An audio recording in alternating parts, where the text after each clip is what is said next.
Hello students, in previous session we have studied what is Hyperledger. Hyperledger is a framework. Hyperledger is a project initiated by the Linux Foundation in 2015.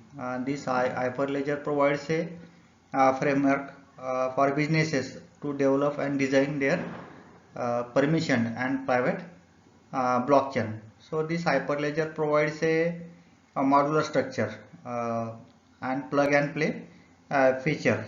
So blockchain components are divided into the modules, and the businesses can select the modules as per their requirement.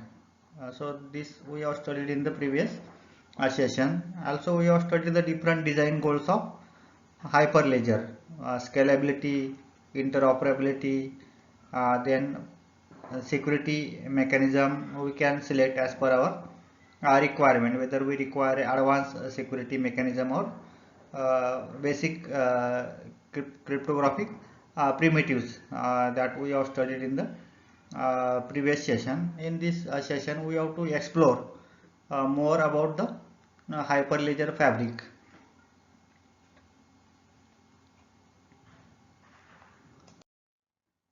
So this is the syllabus of Unit 5. In this we have to study Hyperledger Fabric architecture, identities, policies, membership and access control channels, transaction validation, and writing smart contracts using the Hyperledger Fabric. Then writing smart contract using Ethereum and overview of Ripple and Corda. So Fabric can be defined as a collection of components, provide a foundation layer that can be used to deliver a blockchain network. So in previous session we also studied this Hyperledger Fabric provides a framework, and by using the framework the industries can design and develop their blockchain, and the components can be selected as per their requirement. So this we have studied in the previous session, and there are various types and capabilities of the Fabric network, but all fabrics share common attributes such as immutability and are consensus driven. So blockchain is a consensus driven. The blockchain operations are based on consensus mechanism, or you can say agreement between the participants in the blockchain. So some fabrics can provide a modular approach towards a building blockchain networks. So the main feature of this uh, fabrics is a modular structure and plug and play feature. So some fabrics can provide a modular structure towards building blockchain network. So in this case the blockchain network can have multiple pluggable modules to perform various functions on the network. So there are different pluggable modules. We can remove the modules, we can add the modules as per the requirements. For example, consensus algorithm can be a pluggable module and in a blockchain where depending on the requirement of the network, an appropriate consensus algorithm can be chosen and plugged into the network. So there are different types of consensus algorithm, and businesses can select appropriate algorithm as per their requirement, and the business or industries can plug the consensus algorithm as per their need. So the modules can be based on particular specification of the fabric and can include APIs, access control and various other components. So this is the great flexibility provided by the fabric. We can select the modules as per our requirement. Fabrics can also be designed either to be private or public, and can allow the creation of multiple business networks. So using the fabrics we can create the multiple channels, and channels is nothing but a group of peoples that form their permission or private blockchain. So these channels can communicate with other channels, and fabric is also the name given to the core contribution made by the IBM to the Hyperledger Foundation, and is formally called Hyperledger fabric. So this fabric is the name given by the it is the name given to the code contribution made by the IBM to the Hyperledger Foundation and is formally called as Hyperledger Fabric. IBM also offers a blockchain service as a blockchain as a service via its IBM Cloud service. So the Fabric is the contribution made initially by IBM and digital assets to the Hyperledger project, and this contribution aims to enable a modular, open and flexible approach towards building blockchain network. So this is, you can read this important sentence.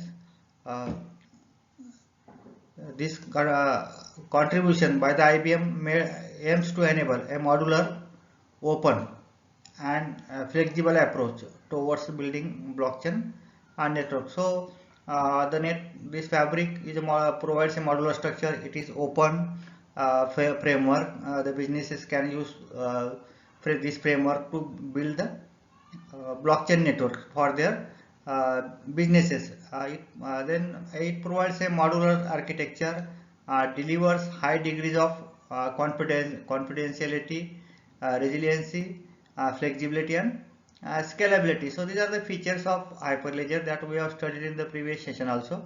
Various functions in the flexible fabrics, various features in the various functions in the fabric are pluggable, and it also allows the use of any language to develop the smart contracts. Transactions in the fabric are private, confidential and anonymous for general users. General users cannot view the transactions as this network is a private or permission blockchain, but they can still be, the transaction can still be traced and linked to the users by authorized auditors. So auditability is one of the important feature of the Hyperledger Fabric that we have studied in the previous session also. Hyperledger Fabric is a private and permission blockchain. Like other blockchain technologies, it has a ledger, uses smart contracts and is a system by which participants or nodes manage their transactions. So it is a ledger, it uses smart contracts and is a system by which participants can manage their transactions, and ledger data can be stored in multiple formats. Consensus mechanism can be switched in and out. So we can make on and off consensus mechanism. We can store the ledger data in multiple formats. So it offers a great flexibility. Offers the ability. This fabric offers the ability to create channels, allowing a group of participants to create a separate ledger of transactions. So this is the one of the important feature of this Hyperledger Fabric. Group of participants can create their channels and perform the transactions on the ledger. So these channels can remain private for that group of peoples, and other channels or other peoples cannot view the transactions from that channel. So then the last important feature of this Hyperledger Fabric is operational power. It allows 0.5 million operations per minute, whereas other blockchain does only 1000 operations per minute. So the Hyperledger Fabric is faster as compared to the other blockchains. So this is one of the important feature of this Hyperledger Fabric. Then membership per services. These services, we know that Hyperledger provides various services: identity services, blockchain services, then policy services, smart contracts. So membership services is one of the service, and these services are used to provide access control capability for the users of the Fabric network. So using the membership services, we can identify the users, we can authorize the users, authenticate the users, and the users can be added to the blockchain using appropriate mechanism. So the following list shows the functions that membership services perform. User identity verification. So this membership services verify the identity of users. Then after identifying the users will be registered and assign appropriate permissions to the users depending on their role. So there are different types of nodes on the Hyperledger orderer nodes. We will see in details the types of nodes in the Hyperledger in next session. Membership services make use of certificate authority in order to support identity management and authorization operation. So there is a one authority, a certificate authority, which verifies the identity of the user. Then also it registers the users. It provides a enrollment certificates to the users. So Fabric certificate authority issues enrollment certificates, or you can say e-certificates, which are produced by enrollment certificate authority, ECA. Once peers are issued such kind of certificate with an identity, they are allowed to join the blockchain network. Once the enrollment certificate is provided to the user is allowed to join the blockchain network. So there are also temporary certificates issued called T certificates or temporary certificates, which are used for one-time transactions. So we can use such kind of facility for one-time transaction, and temporary certificates can be issued to the user they who want to do single transactions in the Hyperledger. So this is the membership services provided by this Hyperledger. Then blockchain services. Blockchain services are at the core of the Hyperledger. We know that what blockchain services should contain. We must have a ledger to store the blocks. Then we require a consensus mechanism. We know that in blockchain the transactions are processed via the agreement process or consensus process. So there are various consensus algorithms. So this blockchain services should include distributed ledger, consensus services. Then the nodes in the blockchain are connected through the peer-to-peer protocol. And there is one more concept, ledger storage, where we can store the copy of the ledger. So blockchain services are at the core of the Hyperledger Fabric component, and components within this category are as follows. This blockchain services includes various components like consensus services, distributed ledger, peer-to-peer protocol, and ledger storage. Then consensus services. Consensus services is nothing but the mechanism, agreement mechanism by which the transactions are processed. Before processing the transaction, every node in the blockchain has to validate the transaction, and block is created and block is added in the blockchain. So consensus service is responsible for providing the interface to the consensus mechanism, and this service serves as a module that is pluggable and receives the transactions from other Hyperledger entities and executes them. So this consensus services service module is a pluggable module. We can remove or add this module. We can select the appropriate algorithm for consensus, and this module will receive the transactions from other Hyperledger entities, or you can say nodes or users, and it will execute the transactions. So consensus in Hyperledger v1 is implemented as a peer called orderer, which is responsible for ordering the transactions in sequence into a block. So in Hyperledger there is an orderer node which is responsible for sequencing the transaction. The transactions should be processed in the sequence. If the transactions are processed in proper sequence, then the result will remain same. Results will be deterministic. So there is a node orderer which is responsible for ordering the transactions in sequence into a block. Consensus is pluggable, and currently there are two types of ordering services available in Hyperledger Fabric.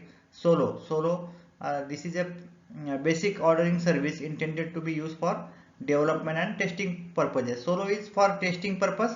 For development purpose, this is the basic ordering service. It is intended specifically for development and testing purpose. And then next, Hyperledger consensus services, Kafka, KFK. This is an implementation of Apache Kafka, which provides ordering service. It should be noted that currently Kafka only provides crash fault tolerance, but does not provide the Byzantine fault tolerance. So this Kafka cannot handle the Byzantine faults.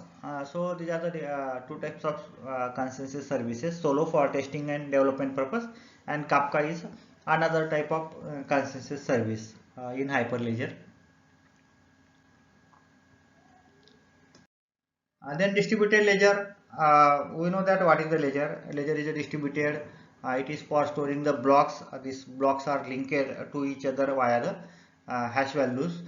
So blockchain and word state are two main elements of the distributed ledger.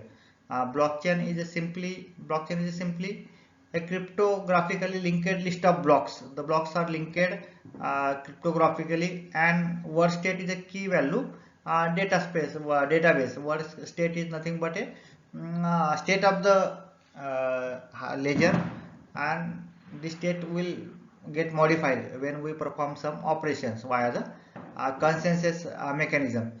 So database used by smart contracts to store relevant states during execution by the transaction. So blockchain consists of blocks, and blocks contain transactions, and these transactions contain chain code.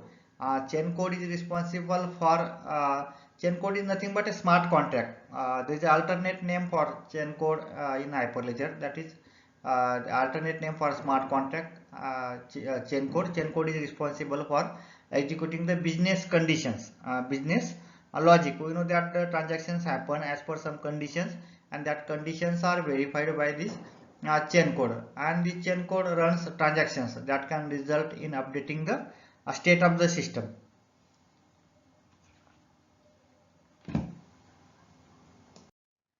And then block in a blockchain, block in Hyperledger. A block consists of three main components called block header, transaction, and block metadata.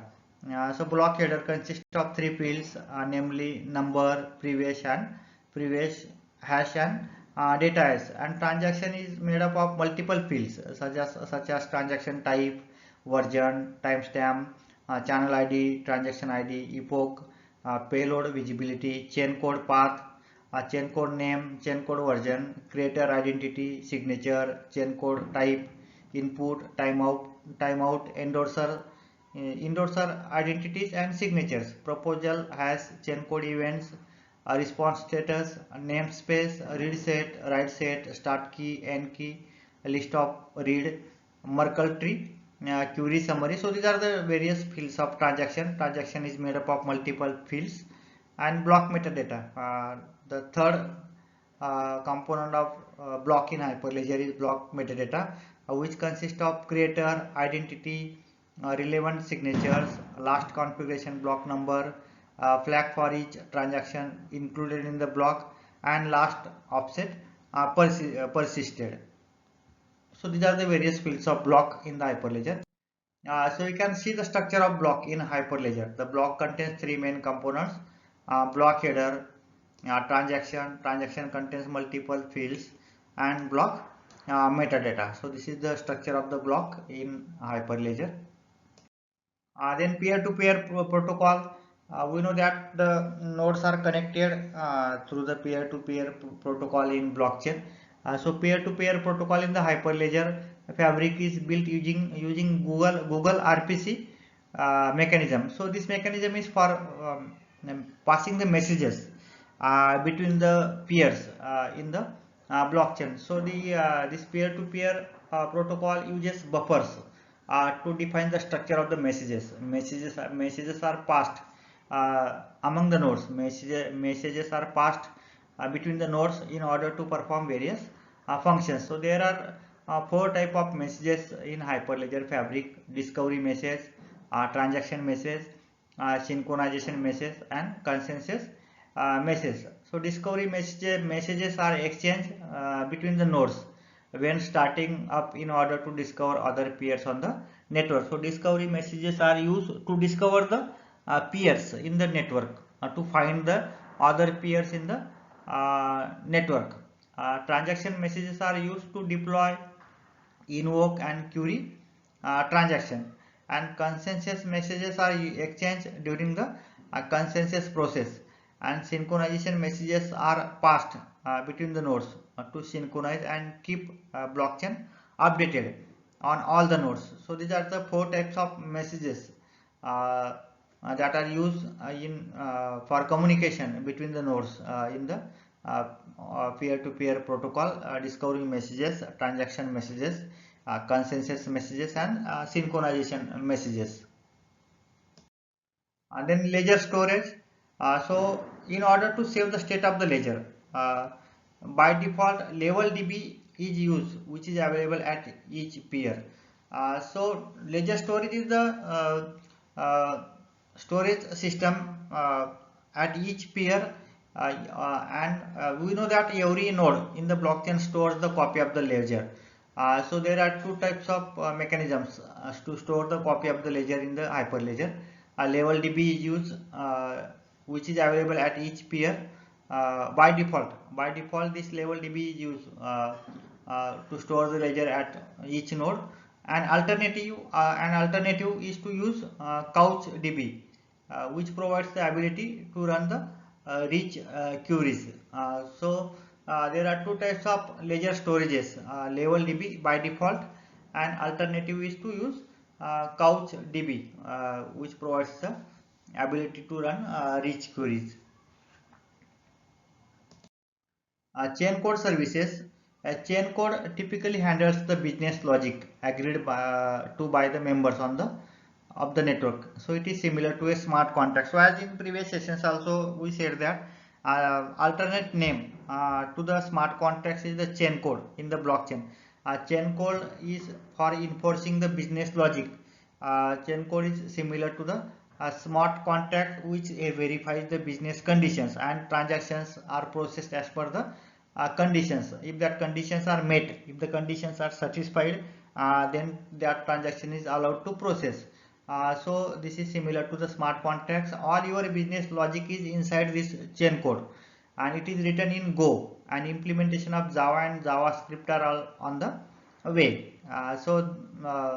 The developers are trying to implement these services on Java and JavaScript, and chain code is installed on in every peer and every channel, and policy must be provided. The conditions, business conditions must be provided in the chain code services, so that the chain code can verify the business conditions. So in this session, students, we have studied what is Hyperledger Fabric, and also we have studied the various services provided by the Hyperledger. Hyperledger provides various services like membership services. Then we have studied the blockchain services, which includes the distributed ledger, peer-to-peer network, storage ledger, smart contracts. Then we have studied the chain code services. Chain code services is nothing but the smart contracts. The chain code services verify the business conditions in the Hyperledger. So this chain code is the alternate name given to the smart contracts in the Hyperledger. So we know that this Hyperledger is a modular structure. It provides a flexibility to select the modules as per our requirement. The blockchain components are divided into the different modules, and the businesses can select the modules as per their requirement. Businesses can select the appropriate consensus algorithm. These modules can be made off and on. We can remove the modules, we can add the module. Such kind of flexibility is provided by the Hyperledger. So Hyperledger is a open flexible framework, and by using this flexible open framework, the businesses can develop and design their own blockchain network for their operations. In this session we will stop here. Thanks for watching session. Goodbye.